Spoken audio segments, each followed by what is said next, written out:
Hey, Susan here, and it's time for this week's tech tip. So, we're talking lately about cleaning up and organizing as we move toward the end of the school year. So, I want to talk to you about all of your Google Classrooms. So, you elementary folks, maybe using Google Classroom, secondary folks, what have you. And we want to talk about archiving versus deleting. So on your classrooms, when you're out on the main page of Google Classroom, you have the three dots next to each tile for each class. So if you click on those dots, you can archive. Now, some people have already been asking, do I archive my class and start a new one, or do I just delete the students out of this year's class and start new? I would advise you to be archiving this year's class and then create a new Google Classroom, add your new students for next year. Because you can do what's called reusing a post. So if you archive this year's class, this will prevent those students from losing access to any files that may be in their Google Drive. Remember, in Google Drive, it creates that classroom folder, and if need be, those students, if for some reason something came up that they need to access those files, they would still have access to them even though the class is archived. But if you delete them out completely, then they lose access to all that.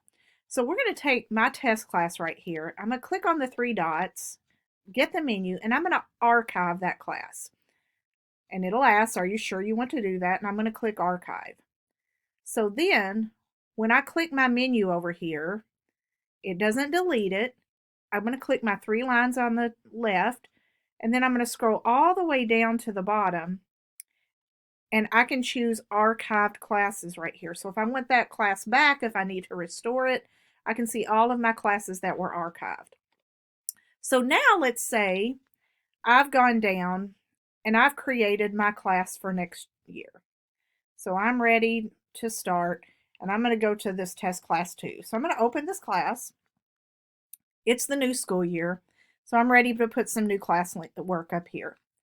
So now when I want to create an assignment, and I know I had this great wording, this great setup, this great template posted on last year's Google Classroom, I can go to reuse post. So when I click reuse post, it's going to give me access to the last place that I was, or I can use this arrow.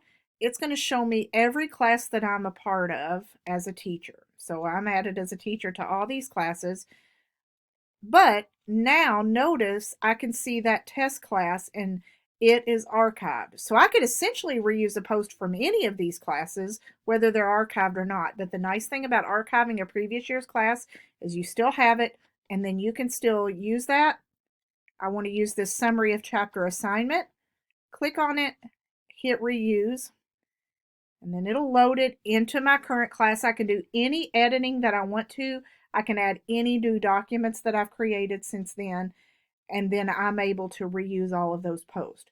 So my recommendation to you as you start cleaning out things for the end of the school year, for the beginning of next year, is after the last day of school, sometime this summer, before you start next year, archive your current year's class, then start a new class and add your new students to that. So if you need any assistance, I'm happy to help you. So feel free to reach out, and talk to you soon. Bye-bye.